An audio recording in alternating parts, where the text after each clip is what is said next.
سلام ستونم برای بچه، اینم یه سیس منه. از همون من میام بیرون سشوار رو میکشم این شکلی میشم تخم. آقا داستانی براتون تعریف کنم.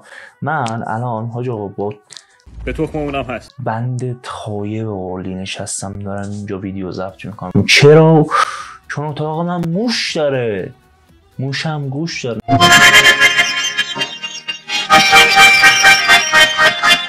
نه آقا بیشوخی، اتاق من موش داره. دیشب داشتیم ویدیو ضبط میکردیم، موش اومد رفته بود زیر پای من موشه و اینجوری قشت قشت میکرد و من بلند شدم دیدم موشه فرار کرد رفت اونور. خلاصه داستان زیاد داریم. آقا لایک کن، کامنت بذار، بریم ویدیو رو ضبط کنیم. دماغ من چرا انقدر قرمز شده؟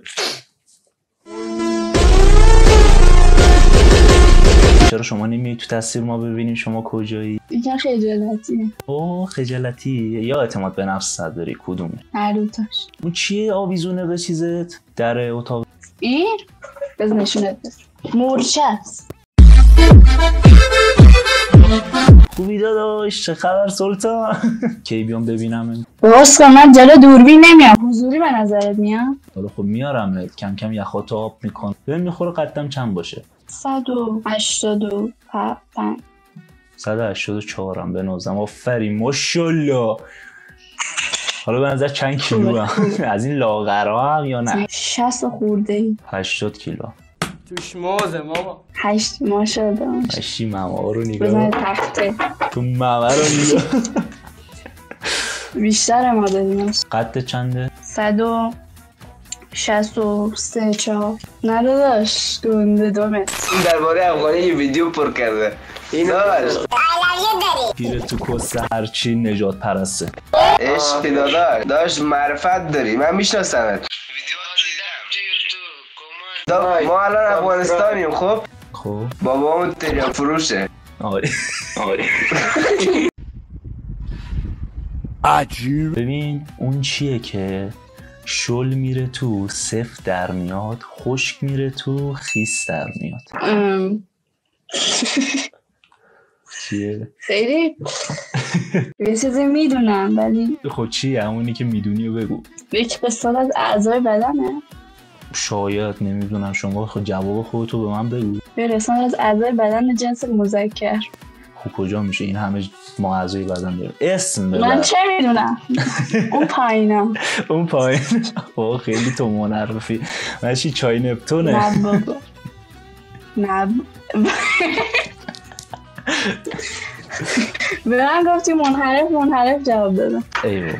ولی نمیذارم ویدیو رو بذاری اگرم میخوای ویدیو بگیری. پس سیکتی رو تو بزن. چند سالته شما؟ 17. اصلا بهت نمیخوره. چند بهم میخوره؟ 22 الان میگی. نه بابا. همه پخته تری میگن آخه. کدوم شهر؟ کاشان. من 19 سالمه، تهران. بعد همه به من میگن 17 16 اینو میخوری. راست میگم. راست. ریل داشتی؟ نه. من باور کنم. خواهی باور کن، خواهی باور نه. نه واقعا نداشتی؟ نه دیگه. 0 کیلومتر. 0.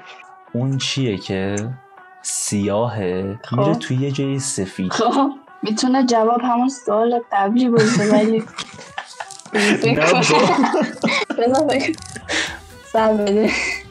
مگه همه دودولا سیاهن؟ چه میدونم، همین رندوم گفتم. بعد مگه اونجا سفیده اونجا صورتیه؟ سفید حالا خب بچه چه خبر؟ باز قد شد خارشو گاییدم. چه اینترنتی ما داریم؟ رنگ بندی داره؟ خب بابا جوابش میشه اوباما که داره میره تو کاخ سفید. آروم باش تخم سگ. کی کنارته؟ هیچی کنارم نیست بابا. کنار اتاق من درخته، بعد باد میزنه شق شق میزنه داخل شیشه. راست کار خود. تخت من یه جا دیگه خالی داره. این چرا دماغ شبیه چیزه؟ یعنی تو در این سن سکس داشتی؟ آره. چند تا؟ خاک تو سرت چرا میشمانی؟ خب من یعنی چی خاک تو سر؟ خب بهتر از اینه که مثل پسرا بشم جوازم. بعد خب سکس یه چیز عادیه دیگه برای برطرف کردن نیاز در این سن اونم 4 تا با 4 نفر با مختلف 4 نفر مختلف نه با 4 نفر مختلف نه 4 با نه اونو خوبه آفرین نه دیگه مگه جنده پولی که نیستم 4 نفر مختلف بیارم به فیس من چند میدی از 1 تا 10 9 8 65 دیگه خیلی بهتره کنی 70 دیگه نه برجسته نه حاجی 65 مال بچه 14 ساله خیلی بهتره کنی 70 نه 75 75 هم میگه چرا همه چیزت کیوته آره کیوته نه این که شبیه کی حاجی 2 تا چیز دیگر رو بذار بدونشون ریشته اینا چرا شبیه خیارن میکنی تو خودت اینا نرمه اصلا نمیره داخل آها تست کردی نرفتن گشنم حاجی بیا عزیزم بیا دورت بگردم بیا برو گم شو سلام عزیزم خوبی؟ سلام داد حروم زاده یه مادر سلام